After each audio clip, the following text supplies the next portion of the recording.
विजय जी ने बड़ी अच्छी बात कही और ये हकीकत बिल्कुल है। बिल्कुल।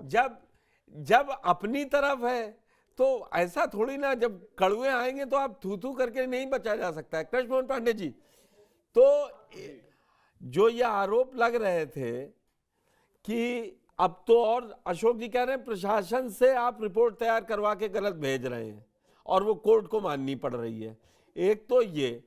अब आप क्या करेंगे आगे? जो ये रिपोर्ट पेश हो गई है, अब बीजेपी की उस पर लाइन क्या है? जो चंदौसी कोर्ट में रिपोर्ट पेश हुई है, जो 19 तारीख और 24 नवंबर को सर्वे हुआ है। देखिए, एक बात तो सबसे पहले हमारे साथी अशोक जी जो इस बात को कह रहे हैं कि पुलिस प्रशासन या प्रशासन के द्वारा जो रिपोर्ट न्यायालय में प्रस्तुत की जा रही है, तो साफ जो रिपोर्ट प्रस्तुत होती है न्यायालय में, एफआईआर पुलिस करती है और प्रशासन ही वो कार्य करती है, वो भारतीय जनता पार्टी या समाजवादी पार्टी के लोग नहीं करते हैं। अब पुलिस जो है वो सरकार है, न कि पार्टी भारतीय जनता पार्टी और समाजवादी पार्टी है। रही बात, हमने यदि कोई गलत तरीके से, यदि प्रशासन ने गलत तरीके से कोई प्रस्तुत कर दिया पत्र, तो निश्चित तौर पर न्यायालय इस देश की सर्वोपरि है और वहां पे विद्वान अधिवक्ता होते हैं जो समाजवादी पार्टी के भी होते हैं और जो दूसरे लोग होते हैं इनके सांसद जी के होते हैं और जिसे सामान्य लोगों के भी होते हैं। तो पक्ष विपक्ष जिसे एक अधिवक्ता होने के नाते मैं कहता हूं जीरा होता है, तो जीरा में ये सारी बातें आती है कि साहब ये पत्र गलत लगा है, इसकी पुनर्समीक्षा की जाए, कोई न्यायालय उसका आदेश करता है तो उसके लिए आप स्वतंत्र है, करा सकते हैं। तो ये न्यायालय के ऊपर इस तरह से टिप्पणी करना मुझे लगता है ये ठीक नहीं है। दूसरा विषय, जो भी व्यवस्था है, जो अपराधी है, जिसने अपराध किया है, जो गलती किया है, उसकी समीक्षा कोर्ट करेगी। आने वाले जो भी डेट है वो 19 तारीख को है, आगे सुप्रीम कोर्ट में भी डेट लगी हुई है, उसमें समीक्षा कोर्ट करेगी और मुझे लगता है उसको कोर्ट के ही करना देना चाहिए। बाकी आरोप प्रत्यारोप लगा सकते हैं कि सरकार अपने हिसाब से मनगढ़ंत चीजें चला रही है, परंतु शासन अपने स्तर से चलता है और जो अधिकारी होते हैं उनको लगता है कि यहाँ अपराध हुआ है तो उस पर कार्रवाई करते हैं। और उनको लगता नहीं है साहब, इन जितने भी प्रकरण हुए हैं संभल के दृष्टि से देखा जाए तो सबके सब में प्रथम दृष्टिया दोषी लोग पाए गए हैं और इनका यदि विरोध ही है तो देखिए, विरोध तो किसी बात को समाजवादी पार्टी और उनके साथियों को हो जाता है। जैसे अभी तक ये कह रहे थे कि पुलिस, जो संभल में दंगे हुए, संभल में जो समस्या आई उसमें पुलिस प्रशासन ने सहयोग नहीं किया, वहां पे पुलिस की भारी कमी थी। परंतु अब जब उत्तर प्रदेश सरकार कह रही है कि साहब आप कह रहे हैं प्रशासन की कमी थी, तो आपके घर में हम चौकी खोल दे रहे हैं और वो चौकी आपकी सुरक्षा के लिए 24 घंटा रहेगी। अब इनको समस्या हो रही है पुलिस चौकी क्यों खोल रहे हैं। कल तक कह रहे थे कि पुलिस नहीं आई और अब कह रहे हैं पुलिस चौकी पुलिस क्यों लेके आ रहे हैं, तो समस्या दोनों तरफ से इनको। कल तक ये कहते थे कि मंदिर, अभी इनकी चर्चा चल रही है कि मंदिर में जो मस्जिद में सर्वे करने टीम गई थी वो जा ही नहीं सकती है और अब कह रहे एएसआई की टीम है, एएसआई के अंतर्गत वो बाधित है, एएसआई के अंतर्गत आता है, इसलिए आप जांच नहीं कर सकते। साहब आपको एक लाइन तय करनी होगी कि आप किसके साथ खड़े हैं। आप दोहरे चरित्र के साथ जी पाएंगे कैसे? यदि ऐसे ही दोहरा चरित्र दिखाते रहे तो निश्चित तौर पर जनता आपको जैसे 14 में, 17 में, 19 में, 22 में, 24 में भी आपको सत्ता में या सत्ता के करीब नहीं आने दी।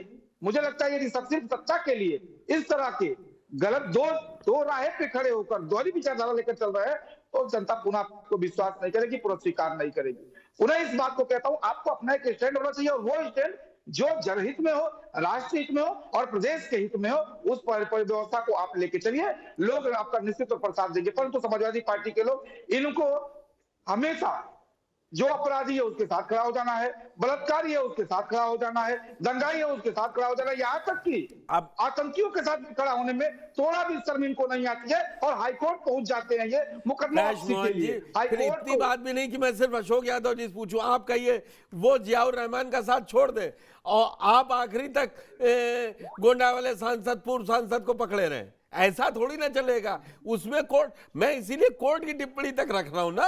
अब आप उनको सभी लपेट दिया आपने, वो भी विजय जी ने बताया ना, अशोक जी के पास भी लिस्ट पूरी होगी, वो हम ठीक है, आपका दिन है, आप बोलिए। जियाउर रहमान, मैंने खुद ही पूछा कि भाई वो क्यों कह रहे थे मुसलमान मुसलमान है, हमें तंग किया जा रहा है। लेकिन ऐसा थोड़ी ना कि भाजपा बिल्कुल पाक साफ है। नहीं नहीं पुष्कर भाई, यदि किसी भारतीय जनता पार्टी के नेता पर कोई आरोप लगा होगा तो भारतीय जनता पार्टी ये किसी दिन नहीं कहने जाती कि वो हिंदू होने के नाते या भारतीय जनता पार्टी के कार्यकर्ता होने के नाते प्रताड़ित हो रहे हैं। ये पॉइंट एक्सेप्टेड, ये पॉइंट एक्सेप्टेड। और अशोक जी, मैं यही कह रहा था, दागी कहीं भी हो सकते हैं। एडीआर की रिपोर्ट है, मैं विजय जी अपने जब भी जुड़ते हैं तो उसको कोट कर देते हैं, आपने भी पढ़ी है। एडीआर की रिपोर्ट में सब एक ही तरीके के राजनीतिक दल हैं, जिसकी जितनी भागीदारी उतने ही तो दागी होंगे। अब जिनके 6 जीते हैं उनके थोड़ी ना ज्यादा होंगे। मगर यहां पर हिंदू मुस्लिम एंगल आप भी दे रहे हैं। मैं डिबेट में इसीलिए पूछ रहा था कि हिंदू मुस्लिम एंगल देके जियाउर रहमान अपने को विक्टिम कार्ड क्यों खेल रहे थे। अरे फेस करते, प्रशासनिक जो चूक है उनको। अब क्या होगा, देख तो वहां संभल के लोग भी रहे ना। पुष्कर जी देखिए, हम लोग राजनीति नहीं कर रहे, हम लोग विक्टिम के साथ। विक्टिम कौन है? जो समाज में, सर मैं बताऊं, जिसके साथ मैंने सिर्फ इसीलिए उसको हिंदू मेरी एक बात सुन लीजिए, मेरे फिर उस पर कमेंट दीजिएगा। कोर्ट में जो कहा था और जियाउर रहमान ने कहा एफआईआर रद्द की जाए, और उससे पहले वो बयान दे रहे थे कि हमारे ही लोग मारे गए और हम ही पे एफआईआर की, और वही एफआईआर जो वो बता रहे थे झूठी है, वो आज क्वैश नहीं की। मेरी जिरे वहीं तक है। मैं इतिहास में नहीं जाने चाह रहा हूं कहां पे कौन खड़ा है। देखिए, मैं कोर्ट पे ही बात अपनी रखता हूं और प्रिसाइजली मैं कोर्ट पे ही बात करूंगा।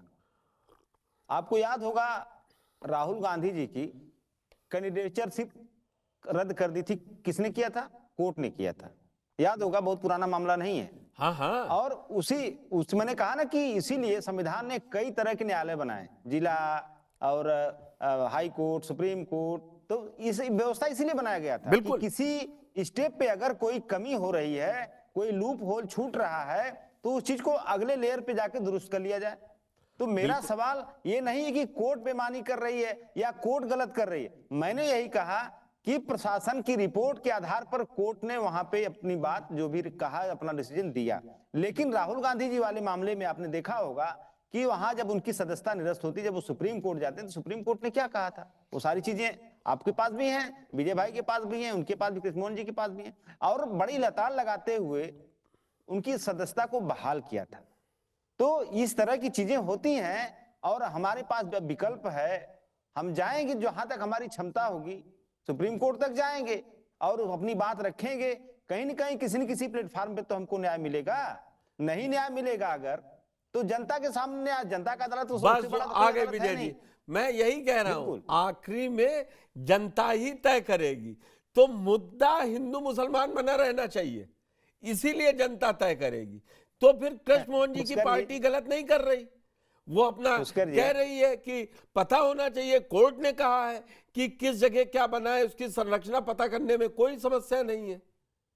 फिर उस दिन को एक मिनट देखिए जी, हाँ अच्छा आप बात कर लीजिए। मैं देखिए, हमारी पार्टी का नारा ही पीडीए है। पीडीए में कहाँ हिंदू मुसलमान है? पीडीए में हिंदू मुसलमान है ही नहीं। हम पिछड़ों की बात करते हैं, दलितों की बात करते हैं, आदिवासियों की बात करते हैं, अल्पसंख्यकों की बात करते हैं, दबे कुचले अगड़ों की भी बात करते हैं। तो हमारे यहाँ कहाँ हिंदू मुस्लिम है? हम लोग तो शोषित वंचित वर्ग की बात करते हैं। हम लोग तो उन्हीं की बात करते हैं जिनका आरक्षण 19,000 आरक्षण लूटा गया योगी सरकार के द्वारा उत्तर प्रदेश में। हम तो उनकी बात करेंगे जिनका 2020-21 में आरओ एआरओ की वैकेंसियां हर 5वां व्यक्ति भाजपाई नेता या अधिकारी का रिश्तेदार जो भर दिया गया। तो इस तरह की चीजें जो भी, उसमें आरओ में तो कोई पिछड़ा नहीं था, नहीं उसमें तो छात्रों के साथ हुआ ना नाइंसाफी। तो समाजवादी पार्टी हर उस शोषित वंचित वर्ग के साथ खड़ी है, चाहे वो मुसलमान हो, चाहे हिंदू हो, चाहे पिछड़ा हो, चाहे दलित हो, चाहे शोषित वंचित अगड़ा हो। तो हम हिंदू मुस्लिम कहां कर रहे हैं? हम तो सामाजिक न्याय की बात करें पुष्कर जी।